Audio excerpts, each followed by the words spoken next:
शिमला में अवैध मस्जिद को लेकर छिड़ा विवाद थमने का नाम नहीं ले रहा है, बल्कि वो दिनों दिन बढ़ता जा रहा है। नौबत यहां तक आई थी कि पुलिस को भीड़ पर, जनता पर, हिंदुओं पर लाठीचार्ज करना पड़ा, भगाना पड़ा, पानी की बौछारों का इस्तेमाल करना पड़ा भीड़ को तितर-बितर करने के लिए। वहां हिंदुओं की सिर्फ एक मांग है, शिमला के संजौली में जो अवैध मस्जिद बनी है, जिस तरीके से वो मस्जिद अवैध तरीके से बनाई गई है, उसे ध्वस्त कर दिया जाए, उसे ढहा दिया जाए, या फिर जो भी कुछ कानूनी प्रक्रिया है उसे लेकर कानून अपना काम करे, दोहरा रवैया ना अपनाए। क्योंकि जिस तरीके से सुक्खू सरकार काम कर रही है, वो उससे दोहरी राजनीति करने की झलक साफ दिख रही है। क्योंकि सुक्खू सरकार नहीं चाहती कि मुसलमानों को कांग्रेस पार्टी के खिलाफ किया जाए। भले ही 2.25% हिमाचल में मुस्लिम है, लेकिन अगर यह मस्जिद का अवैध निर्माण ढहाया जाता है, हिमाचल प्रदेश में कांग्रेस की सरकार है, तो पूरे देश के मुसलमानों में एक कड़ा संदेश जाएगा और हो सकता है कि मुसलमान खिलाफ हो जाए कांग्रेस पार्टी के और राहुल गांधी के राजनीतिक अस्तित्व पर भी खतरा मंडरा जाए। लेकिन इसी को लेकर शिमला के हिंदुओं ने आज शिमला बंद का आह्वान किया, आधा दिन बंद का आह्वान किया। सीएम सुक्खू सरकार के खिलाफ नारेबाजी भी की। सुनिए क्या कुछ कहा इन व्यापारियों ने।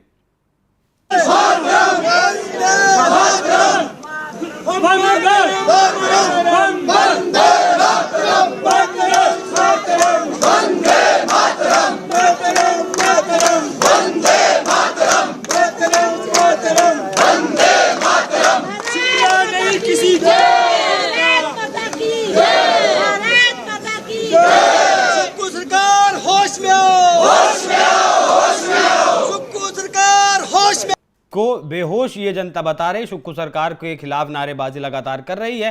क्योंकि सुक्खू सरकार के मंत्री अनिरुद्ध सिंह ने यह मुद्दा विधानसभा में उठाया था, जब उन्होंने कहा था कि लंबे वक्त से इस मामले में सुनवाई चल रही है। 2010 से 2024 तक लगातार कोर्ट में मामला है, सुनवाई चल रही है, लेकिन अभी तक इस मामले का कुछ हल नहीं हो पाया। वहीं विक्रमादित्य सिंह जो कांग्रेस सरकार में मंत्री हैं, उनका भी कहना है कि जांच चल रही है और ढांचे का निर्माण अगर अवैध पाया जाता है तो उसे ढहा दिया जाएगा या फिर ध्वस्त कर दिया जाएगा। लेकिन सवाल यह है कि जब जमीन सरकारी है, यह बात सुक्खू सरकार में मंत्री अनिरुद्ध सिंह की ही कहना है कि जब जमीन सरकारी है तो आखिर मस्जिद का नक्शा कैसे पास किया गया? क्या कोई भी सरकार तुष्टीकरण में इतनी अंधी हो सकती है? हालांकि यहां सिर्फ कांग्रेस सरकार की बात नहीं है, इस दौरान बीजेपी की भी सरकार हिमाचल प्रदेश में रही थी और कांग्रेस पार्टी की भी सरकार फिलहाल मौजूदा वक्त में है। लेकिन जिस तरीके से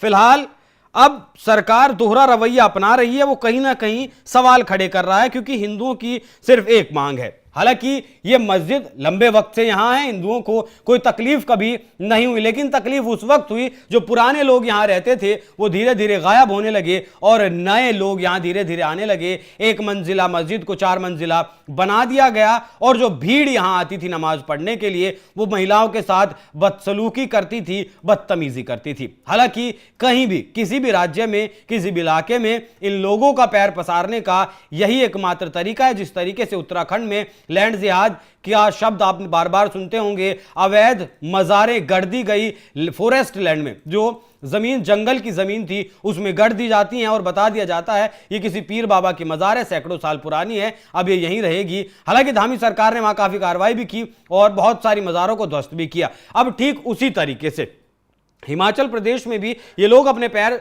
जमाने की कोशिश में लगे हैं कि धीरे धीरे वहां भी निर्माण किया जाए और अपने लोगों को वहां भी बसाया जाए। हिमाचल प्रदेश एक बहुत ही शांति प्रिय राज्य है, लेकिन इन जैसे कट्टरपंथी लोगों ने वहां भी उसे भी अशांत करने में कोई कोर कसर नहीं छोड़ी। हालांकि ओवैसी जैसे नेता आज भी इनके साथ खड़े हैं, समर्थन में खड़े हैं। वो लोग नहीं कहें, वो लोग इस बात को नहीं मान रहे हैं कि अवैध निर्माण किया गया। तो देश में जिस तरीके से सीमावर्ती इलाके हो या फिर देश के भीतर हो, जिस तरीके से कब्जा करने वाली नीति, जिस तरीके से चीन को कब्जा करने वाली नीति अपनाने के लिए माना जाता है, उसी तरीके से ये लोग भी कब्जा करने की नीति पर आगे बढ़ रहे हैं। जाते जाते सुनिए कांग्रेस पार्टी के हिमाचल में मंत्री विक्रमादित्य सिंह का इस पूरे मामले पर क्या कुछ कहना है।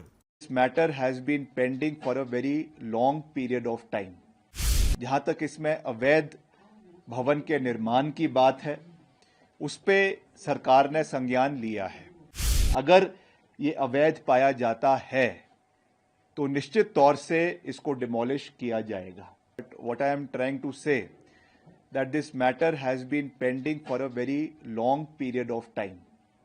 जहां तक इसमें इलीगैलिटी की बात है, जहां तक इसमें अवैध भवन के निर्माण की बात है, उस पे सरकार ने संज्ञान लिया है और मैंने विधानसभा के सभा पटल पे भी ये पूरी मजबूती से कहा है कि जैसे ही इसमें एमसी कमिश्नर का फैसला आता है, according to the rule of law and within the ambit of law इसके ऊपर कार्रवाई करवाई जाएगी. इसमें कोई दो राय नहीं है. अगर ये अवैध पाया जाता है तो निश्चित तौर से इसको डिमोलिश किया जाएगा, मगर हमें कानून की प्रक्रिया को सर्वश्रेष्ठ रखना है और कानून की प्रक्रिया से आगे चलना है.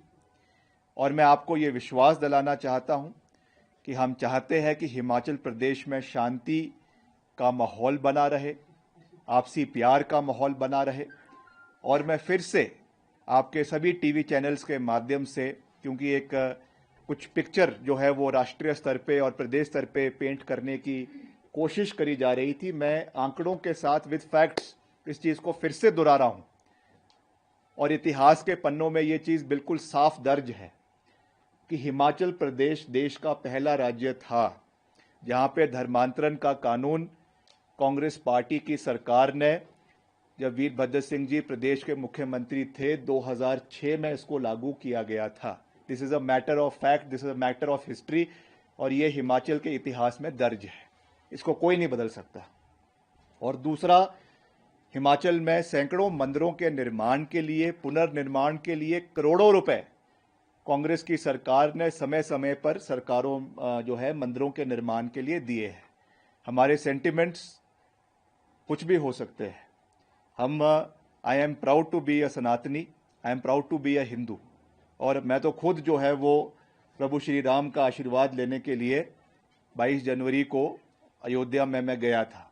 मगर जहां तक सरकार की कार्रवाई की बात होती है, that is as I said, it has to be within the ambit of law. कानून की अपनी एक प्रक्रिया है. और मैंने पहले भी इस बात को कहा कि Himachal Pradesh is not a banana republic जहां पर सेंटिमेंट्स पे ही सरकार कार्य कर ले, ऐसा नहीं हो सकता है. We have to follow certain procedures, we have to follow the constitution. और जैसा मैंने विधानसभा में भी कहा, in this present case we have to follow the ambit of the municipal act.